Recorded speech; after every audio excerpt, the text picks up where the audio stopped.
We're going to be staying with Playground, and we're going to be talking about Fable now, which is a game that hasn't been in development for 4.5 years. It's been in development for much, much longer than that. It's what you might call a big swing from Playground. And I think for the first time, we actually got some measure of what it is that they're actually attempting here. And I think it is hugely ambitious. Visuals are certainly like absolutely superb, but we actually got to see some gameplay systems which hint at the vast scope of this game. It was kind of almost overwhelming from my perspective. But Oliver, what do you think? Oh, I thought this was fantastic. I found it interesting they chose to demo this title at 30 FPS, which shows a kind of different intent than Forza, and a very different intent than the other titles here, which were all showcased at 60 FPS in this 4K 60 feed. There's also no or minimal motion blur. So I kind of, again, I don't want to read the tea leaves too much, but I kind of wonder if maybe they're considering launching this as kind of a game that really is designed to be played at 30 FPS in the consoles, right? As a game that really is meant for that update on the consoles. Maybe not exclusively meant for that update, but primarily meant to be played at that high level of fidelity at 30 FPS. It has very beautiful lighting. It looks very consistent throughout, I would say, including in indoor spaces, including in smaller scale areas. You know, if it was 30 FPS, conceivably that would open up some room for some kind of ray trace lighting solution, but they're not really talking about tech at this stage with this title. I think it's dated a little bit further out than any of the other titles we saw today. I think they're talking about autumn 2026. So really, I think they're kind of probably hedging there based off of the release date or whether GTA 6 gets bumped or not, right? Maybe they're going to make some decisions based off of that kind of dictum there. I can only speculate. But yeah, that would make sense, especially if there's like a dynamic time of day. I mean, getting lighting of this fidelity within a gigantic open world with a dynamic time of day, you'd think maybe that's more plausible. Again, just one possibility here. I do appreciate the emphasis on dynamism. They're talking about 1,000+ NPCs with some interesting routines. Kind of reminds me of the old promises of Radiant AI, but perhaps they'll deliver it here. They're also talking about some interesting reputational systems. It's like more systems based, I think, than Peter Molyneux once promised with his like early Fable promises of characters who would hold grudges over the course of the game. This is much more of like a systems driven approach where you get certain aspects to your reputation, like maybe you're rich, maybe you're a tycoon. Those were some examples they showed, and NPCs might have some response to you based off of those general characteristics that are known about you. My only sticking point with the presentation here is perhaps a lack of truly crazy promises in a Peter Molyneux fashion, which I certainly missed from those old presentations. Because I mean, when he was promising like a magical fantasy life simulator and NPCs having long-term grudges and all this crazy stuff and like, you know, complete modeling of your life from birth to death, that was all stuff that was never really delivered in the Fable titles. This seems more sensibly constrained, that even like the extent they have these big picture aims, they seem to be achieving it in a way that's much more systems driven, that you could achieve within a deterministic video game, instead of things that are kind of just like these pie in the sky promises that you could never really feasibly deliver within the confines of like a deterministic logic based video game. So I think this is pretty cool. I think it's beautiful. It really is quite striking here, and I'm excited to see more from this game. But yeah, at the moment they aren't talking too much about like the technical intricacies of this title. They're really just showing it off in its first kind of major showing here, but I think it looks quite pretty. I think you are perhaps underestimating the narrative potential of Peter Molyneux there. Just, here's an example. You could just imagine him saying, "Look, we've got Richard Ayoade. He's going to be playing a giant in our video game, and if you kill him, he's going to remain in the environment for the entire duration of the game. You know, he's going to be affecting house prices. He's going to be doing this, that, and the other." That's true. So yeah, in terms of the tall claims, I think it's just in the presentation there. And I think maybe, you know, I get what you're saying, though. There was this sort of hype level that was attached to these games by this sort of pie in the sky thinking that came from Peter Molyneux there. John, what do you think about this? You raised exactly what I was going to say, Rich, because I actually do feel that this feels like a closer realization of Peter Molyneux's original bold claims for what Fable could be. You can see here that they finally have the technology to achieve more of what, you know, it seemed like Molyneux wanted to deliver but was unable to do so back in the day. Because if you remember, a lot of those things that he claimed for the original Fable were limited by the fact that the game was a segmented loading screen, much more linear experience at the time.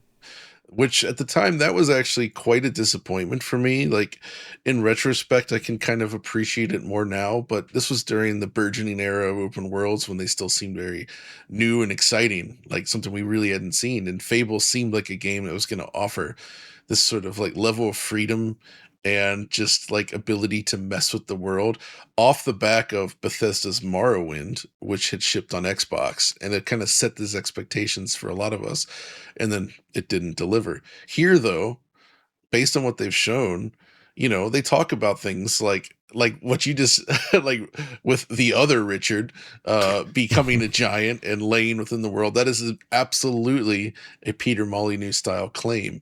All the stuff about marriage, becoming rich, they specifically said you can buy up every house in the city or every business in the city. Like that's exactly the sort of claims that Molyneux would have raised, right? And like you suggested, I think it is just a matter of presentation. And that also got me thinking then about this stuff, because if you really look at what they're doing here, I actually think it's pretty ambitious and there's a lot going on. And it would have actually benefited from that sort of presentation. And in fact, I feel like more games could use that sort of pie in the sky dreamer like presentation to introduce it to players, something that makes them want to think about like, wait, the possibilities of this game. I never thought about this. And we don't see that often in game presentations these days, because I think developers are afraid of backlash. Stuff like the 2012 demo of Watch Dogs, I think that really served as like a cautionary tale for developers, but I actually miss some of this stuff. And I actually think with Fable, this new Fable, they could have gone there. But even still, what they did show, I think, was quite beautiful. And I am interested to see it, because while it does seem to be a large open world now, it seems like the interactions with townsfolk, enemy, etc., are all very granular, and they allow you to sort of really dig into individual locations and get lots of interesting responses. And that's the kind of thing that I think could make this game a winner. I think that's why, when it comes to open worlds, it's a slightly different theme, of course, but this is why Rockstar is so beloved, because their games are full of life in that way, where NPCs in the world reacts to what the player is doing in ways that are entertaining and interesting. And a lot of open world games don't have that.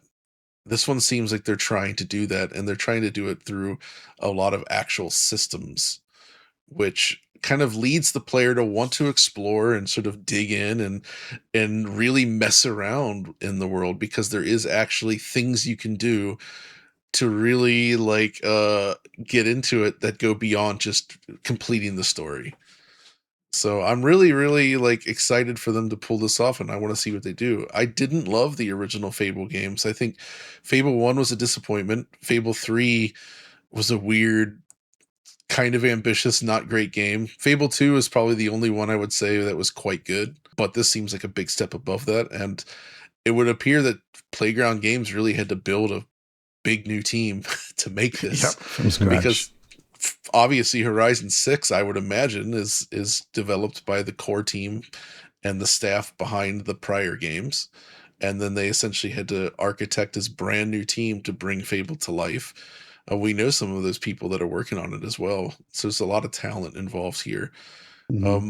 I forget though, Rich, do we know what the engine is? Is this an Unreal Engine game? It's or is Forza this Tech, I think. It is actually Forza Tech. Yep. But it's going to have to have been heavily modified. Yeah, for sure. And they clearly poured a lot of effort into that, but I feel like a lot of the lighting here is much more granular, which makes sense versus a car game, right? Because you're down close to the scenery. Like they showed some interior shots that I thought were especially beautiful. Yeah, and there's like good directionality and like the indirect diffuse lighting and things like that. Exactly. Yeah, exactly. So, something that you don't really see in Forza, which again kind of makes sense because those games are meant to be experienced at speed with full motion blur. Ironically, this doesn't have motion blur at all, considering that they've always been a great proponent of that. I would also say the character rendering is quite good now, which I was a little bit concerned with initially, only because as beautiful as the Horizon games are, the characters are all kind of the stereotypical, beyond their actual attitude, like the actual models were just never all that well done, I felt. Yeah. And here they look great. The only thing that's really kind of a technical curiosity here beyond what we've discussed so far, beyond the fact that it's a 30 FPS title and beyond the fact that it looks so good, is that it is dropping frames throughout in some instances, not too badly, but in some areas. That's a far bigger issue with the game we'll be discussing shortly.